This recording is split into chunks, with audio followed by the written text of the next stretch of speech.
Dear students, welcome to my channel. Today I will discuss Lesson 1, The Book of Nature, written by Jawaharlal Nehru of Class 7.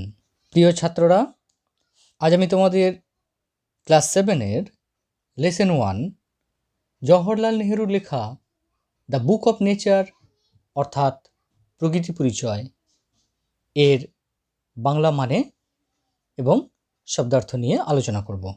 Unit 1। Let's start. এসো আমরা শুরু করি। Pandit Jawaharlal Nehru was a great freedom fighter and the first prime minister of independent India. Pandit Jawaharlal Nehru ছিলেন একজন মহান স্বাধীনতা সংগ্রামী এবং স্বাধীন ভারতের প্রথম প্রধানমন্ত্রী। He was a very good writer as well. তিনি একজন যথেষ্ট ভালো লেখকও ছিলেন। The Discovery of India, Glimpses of World History and Autobiography are some of his noted works. The Discovery of India, Glimpses of World History এবং autobiography এগুলি ছিল তার উল্লেখযোগ্য কাজের মধ্যে অন্যতম। During the late 1920s, he wrote a series of letters to his young daughter Indira to share his ideas, thoughts and knowledge with her.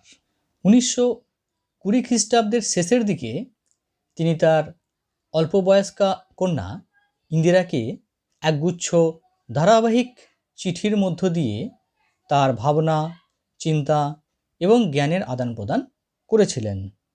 These letters were later compiled into a book titled Letters from a Father to His Daughter. পরবর্তীকালে এই চিঠিগুলি Letters from a Father to His Daughter শিরোনামে একটি বইয়ে সংকলিত হয়। The present text is an excerpt from the book. বর্তমান পাঠ্যাংশটি সেই বই থেকেই উদ্ধৃত। Let's explain the meaning of the title, The Book of Nature.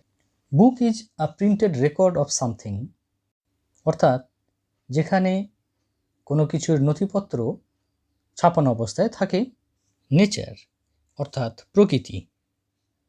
The plants, animals and things that exist in the universe that are not made by people, অর্থাৎ এই মহাবিশ্বে বিরাজমান উদ্ভিদকুল, প্রাণীকুল এবং পদার্থ যা মনুষ্য সৃষ্ট নয়, তাই হলো প্রকৃতি। The history of nature is not recorded in any other book. Rather, nature itself is a big book.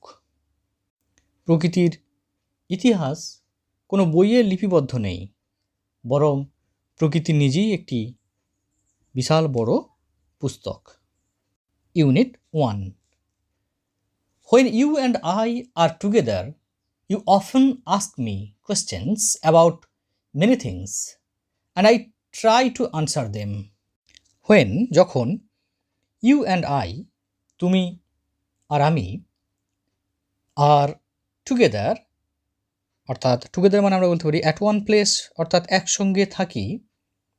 You often ask me, তুমি often মানে আমরা বলতে পারি frequently প্রায়ই, ask me জিজ্ঞাসা করো, questions প্রশ্ন, প্রশ্নাবলী, about many things অনেক জিনিস নিয়ে বা আমরা বলতে পারি বিভিন্ন ব্যাপারে, and I try to answer them এবং আমি চেষ্টা করি I attempt to answer them, reply them, অর্থাৎ আমরা বলতে পারি যখন তুমি আর আমি একসঙ্গে থাকি তুমি প্রায়ই আমাকে নানা জিনিস নিয়ে প্রশ্ন করো আর আমি চেষ্টা করি সেগুলোর উত্তর দিতে। Now that you are at Mussoorie and I am in Allahabad, we cannot have these talks.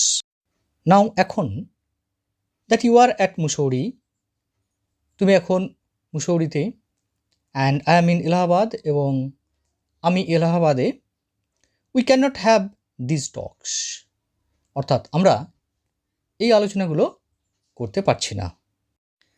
I am therefore going to write to you from time to time short accounts of the story of our earth and the many countries, great and small, into which it is divided. I am therefore, আমি সেই কারণে going to write অর্থাৎ লিখতে চলেছি, that is I will write অর্থাৎ আমি লিখব, to you তোমাকে, ফ্রম টাইম টু টাইম অর্থাৎ মাঝে মধ্যে বা মাঝে মাঝে, শর্ট অ্যাকাউন্টস অর্থাৎ ছোটো ছোটো, অ্যাকাউন্টস মানে আমরা বলতে পারি ডেসক্রিপশনস অফ ইভেন্টস অর্থাৎ বিবরণ, of the story of our earth আমাদের পৃথিবীর গল্প, অ্যান্ড দ্য মেনি কান্ট্রিজ এবং অনেক দেশ, গ্রেট অ্যান্ড স্মল, সে দেশগুলো হতে পারে বিগ অর শর্ট অর্থাৎ হয়তো খুব বড় বা ছোট, যেমনই দেশ হোক না কেন, into which it is divided অর্থাৎ ডিভাইডেড মানে এমনিতে আমরা বলতে পারি সেপারেটেড, বিভক্ত, অর্থাৎ ছোট বা বড় দেশ যেভাবে তারা বিভক্ত। তাই আমি মাঝে মাঝে তোমাকে আমাদের পৃথিবীর আর এই বিশাল আর ক্ষুদ্র যেসব দেশে এটা বিভক্ত তাদের ব্যাপারে ছোট ছোট বিবরণ লিখে জানাবো। You have read a little about English history and Indian history, তুমি ইংরেজদের ইতিহাস আর ভারতীয় ইতিহাস কিছুটা পড়েছ। But England is only a little island and India, though a big country, is only a small part of the earth surface. But England, কিন্তু England, is only a little island, কেবলমাত্র একটি ছোট্ট আইল্যান্ড, আইল্যান্ড মানে আমরা বলতে পারি isle, or a piece of land surrounded by water, অর্থাৎ চারিদিক থেকে জলবেষ্টিত একটি ভূখণ্ড অর্থাৎ দ্বীপ। অ্যান্ড ইন্ডিয়া এবং ভারত, দো আ বিগ কান্ট্রি, যদিও একটি বিশাল দেশ, is only a small part of the earth surface, এটা কেবলমাত্র একটি স্মল পার্ট মানে একটি ছোট্ট অংশ, of earth surface. Earth surface মানে আমরা বলতে পারি আউটার লেয়ার অফ দ্য আর্থ, অর্থাৎ পৃথিবীর যে পৃষ্ঠদেশ বা উপরিতল তার। কিন্তু ইংল্যান্ড কেবল একটা ছোট্ট দ্বীপ, আর ভারতবর্ষ যদিও একটা বড় দেশ, বিশাল দেশ, তবু ভূপৃষ্ঠের একটা ক্ষুদ্র অংশ মাত্র। If we want to know something about the story of this world of hours, we must think of all the countries and all the peoples that have inhabited it, and not merely of one little country where we may have been born. If we want to know, যদি আমরা জানতে চাই something কিছু, about the story of this world of ours, অর্থাৎ আমাদেরই পৃথিবীর কাহিনী বা গল্প, উই মাস্ট থিঙ্ক, আমাদেরকে অবশ্যই ভাবতে হবে, চিন্তা করতে হবে, অফ অল দ্য কান্ট্রিজ, সমস্ত দেশের কথা, অ্যান্ড অল দ্য পিপলস, এবং সমস্ত অধিবাসীদের কথা, দ্যাট হ্যাভ ইনহ্যাবিটেড ইট, অর্থাৎ যে পৃথিবীতে তারা, ইনহ্যাবিটেড মানে আমরা বলতে পারি ডোয়েলড অর্থাৎ লিভড বসবাস করে, অ্যান্ড নট মিয়ারলি, মিয়ারলি মানে আমরা বলতে পারি অনলি, কেবলমাত্র, অফ ওয়ান লিটল কান্ট্রি, ছোট্ট একটা দেশের কথা নয়, কেবলমাত্র where we may have been born, যেখানে হয়তো আমরা জন্মেছি। অর্থাৎ আমরা বলতে পারি আমরা যদি আমাদের এই বিশ্বের ব্যাপারে কিছু জানতে চাই, তাহলে আমাদের অবশ্যই সব দেশ ও তাদের অধিবাসীদের কথা মাথায় রাখতে হবে বা চিন্তা করতে হবে, কেবল একটা ছোট্ট দেশের কথা নয় যেখানে হয়তো আমরা জন্মেছি। I am afraid I can only tell you very little in these letters of mine. I am afraid, I am frightened or fearful, আমি ভীত, শঙ্কিত। I can only tell you, আমি কেবলমাত্র তোমাকে বলতে পারবো ভেরি লিটল, অর্থাৎ খুবই যৎসামান্য, in these letters of mine, অর্থাৎ আমরা বলতে পারি ইন মাই লেটার্স, অর্থাৎ আমার এই চিঠিগুলিতে। আমার সংশয় রয়েছে যে আমার এই চিঠিগুলিতে তোমাকে আমি খুব অল্প কথাই বলতে পারবো, but that little I hope will interest you and make you think of the world as a whole and of other peoples in it as our brothers and sisters. I hope, আমি আশা করি, that little will interest you, অর্থাৎ ওই অল্প কথাই interest you, interest মানে আমরা বলতে পারি অ্যাট্রাক্ট, বা আমরা বলতে পারি ড্র ইউর অ্যাটেনশন, তোমার মনোযোগ আকর্ষণ করবে।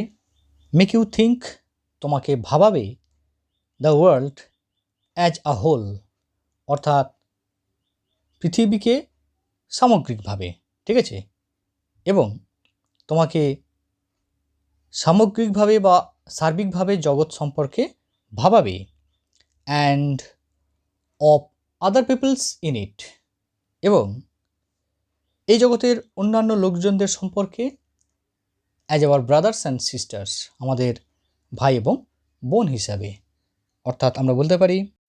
কিন্তু আমি আশা করি যে ওই অল্প বলাটুকুই তোমার আগ্রহ জাগাবে এবং তোমাকে সার্বিকভাবে জগৎ সম্পর্কে ভাবাবে এবং জগতের অন্যান্য লোকজন সম্পর্কে ভাই এবং বোন হিসাবে। When you grow up, you will read about the story of the earth and her peoples in fat books, and you will find it more interesting than any other story or novel that you may have read.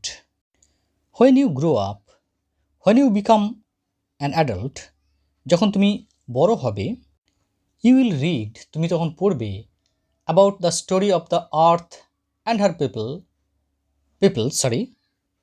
তখন তুমি এই পৃথিবী এবং তার অধিবাসীদের কথা পড়বে, জানবে, ইন ফ্যাট বুকস, মোটা মোটা বইয়েতে, অ্যান্ড ইউ উইল ফাইন্ড, তুমি দেখবে, ইট মোর ইন্টারেস্টিং, এটা আরও অনেক বেশি ইন্টারেস্টিং, অ্যাট্রাকটিভ, আকর্ষণীয় বা চিত্তাকর্ষক, then any other story or novel, যে কোনো গল্প বা উপন্যাসের থেকেও, that you may have read, যেটা হয়তো তুমি পড়েছ। You know of course that our earth is very very old, millions and millions of years old. You know of course, you surely know, তুমি নিশ্চিতভাবেই জানো, that our earth is very very old, আমাদের এই পৃথিবী খুবই ওল্ড, অর্থাৎ প্রাচীন, ancient, millions and millions of years old. Millions মানে আমরা বলতে পারি 10,000, অর্থাৎ 10,000,000। এখানে লার্জ নাম্বারস, অর্থাৎ বহু সংখ্যক বোঝাতে ব্যবহার করা হয়েছে। অর্থাৎ তুমি নিশ্চয়ই জানো যে আমাদের পৃথিবী খুব খুব প্রাচীন, লক্ষ লক্ষ বছরের পুরানো। And for a long long time there were no men or women living in it. And for a long long time, অর্থাৎ আমরা বলতে পারি এবং অতি দীর্ঘ সময় ধরে, there were no men or women living in it, অর্থাৎ এখানে কোনো পুরুষ বা মহিলা বাস করেনি। অর্থাৎ আমরা বলতে পারি যে আর দীর্ঘকালব্যাপী এখানে কোনো নরনারীর বসবাস ছিল না। Before the men came there were only animals, and before the animals there was a time when no kind of life existed on the earth. Before the men came, অর্থাৎ মানুষ আসার আগে, দেয়ার ওয়ার অনলি অ্যানিমেলস, অর্থাৎ সেখানে ছিল শুধুমাত্র জীবজন্তুরা। And before the animals, অর্থাৎ আর জীবজন্তুদের আগে, দেয়ার ওয়াজ আ টাইম, একটা সময় ছিল, when no kind of life, কোনো ধরনেরই জীবন এক্সিস্টেড, অর্থাৎ আমরা বলতে পারি ওয়াজ প্রেজেন্ট, সার্ভাইভড, বিদ্যমান ছিল বা অস্তিত্ব ছিল, অন দ্য আর্থ, পৃথিবীতে। অর্থাৎ আমরা বলতে পারি মানুষ আসার আগে সেখানে ছিল শুধু জীবজন্তুরা, আর জীবজন্তুদের আগে একটা সময় ছিল যখন পৃথিবীতে কোনো রকম প্রাণের অস্তিত্বই ছিল না। It is difficult to imagine this world of hours which is so full of today of all kinds of animals and men to be without them. It is difficult to imagine, আমরা বলতে পারি it is hard to guess or think, এটা কল্পনা করা কঠিন ছিল, this world of ours, আমাদের এই পৃথিবীকে, অর্থাৎ আমাদের এই পৃথিবীকে কল্পনা করাটা কঠিন ছিল, which is so full today, যে পৃথিবী আজ পরিপূর্ণ, of all kinds of animals and men, সমস্ত ধরনের জীবজন্তু আর মানুষে পরিপূর্ণ, to be without them, যে একটা সময় তারা ছাড়াই ছিল এই পৃথিবী। অর্থাৎ আমাদের এই বিশ্ব যা আজ নানা ধরনের মানুষ আর জীবজন্তুতে ভর্তি, তাদের বাদ দিয়ে একে কল্পনা করাটা কঠিন, কিন্তু এটাই এক সময় ছিল। অর্থাৎ পৃথিবীতে একটা সময় কোনো রকম প্রাণের অস্তিত্বই ছিল না। But scientists and those who have studied and thought a great deal about these matters tell us that there was a time when the earth was too hot for any living being to live on it. But কিন্তু scientist কাকে বলে? One who knows science, যিনি বিজ্ঞান ভালো জানেন, that is বৈজ্ঞানিক, scientist. কিন্তু বিজ্ঞানীরা অ্যান্ড দোজ, এবং তারা, who have studied and thought a great deal about this matters, অর্থাৎ তারা যারা এসব ব্যাপার নিয়ে বিস্তর পড়াশোনা ও চিন্তাভাবনা করেছেন, টেল আস, তারা আমাদের বলেন যে দেয়ার ওয়াজ আ টাইম, একটা সময় ছিল, when the earth was too hot, যখন পৃথিবী ছিল টু হট, অর্থাৎ আমরা বলতে পারি ভেরি হট, অর্থাৎ ভীষণ গরম বা উষ্ণ, ফর এনি লিভিং বিইং মানে আমরা বলতে পারি এলিমেন্টস হ্যাভিং লাইফ, অর্থাৎ জৈব সত্তা বা যে কোনো প্রাণীরই পক্ষে, টু লিভ অন ইট, অর্থাৎ আমরা বলতে পারি এখানে বসবাস করা। কিন্তু বিজ্ঞানীরা আর যারা এসব ব্যাপার নিয়ে বিস্তর পড়াশোনা ও ভাবনা চিন্তা করেছেন, তারা আমাদের বলেন যে একটা সময়ে পৃথিবী এত গরম ছিল যে সেখানে কোনো প্রাণীর পক্ষে বাঁচা বা বসবাস করা সম্ভব ছিল না। And if we read their books and study the rocks and the fossils, the remains of old animals, we can ourselves see that this must have been so.